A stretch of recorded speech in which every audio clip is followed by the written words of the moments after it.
Massive reform of Vermont public schools is on its way to the governor. The bill, sparked by last year's taxpayer revolt, is likely to lead to school closures and cuts in teachers and staff. Channel 3's Calvin Cutler is live in our Montpelier bureau. Calvin, help us understand just how sweeping these changes could be.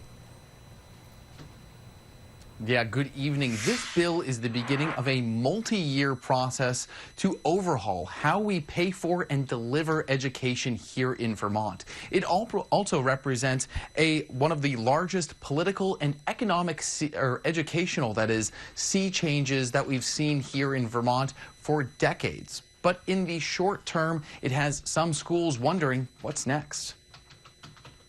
820 students attend 5 schools in the Orange Southwest School District in Randolph, Brookfield, and Braintree. When we hear about how the cost of education keeps increasing, what we're missing in that equation is that the mission of education also keeps increasing. Superintendent Michael Clark describes this bill as a big shift in how we fund and design public education and the role of schools in society.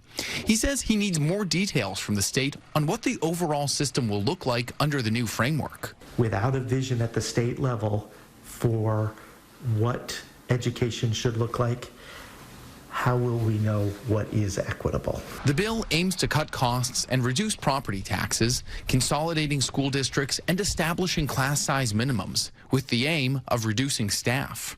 Here's how the class sizes will be broken down, with lower grades having fewer students and higher grades having more, at least 18 students on average for all high school classrooms.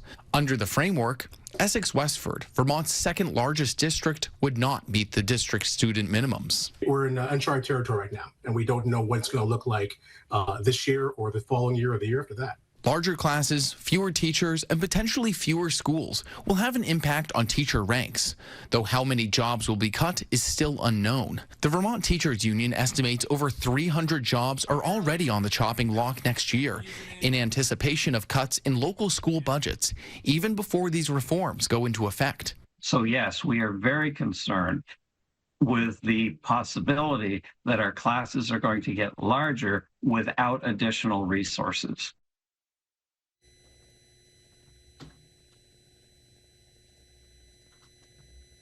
Now, many of these changes and the potential tax savings won't happen until at least 2029, and there's still so much to be worked out before then. First off, the first big task is consolidating school districts to the some 119 that we have now to around a dozen. That work will happen this fall, this summer and this fall, to be voted on next legislative session.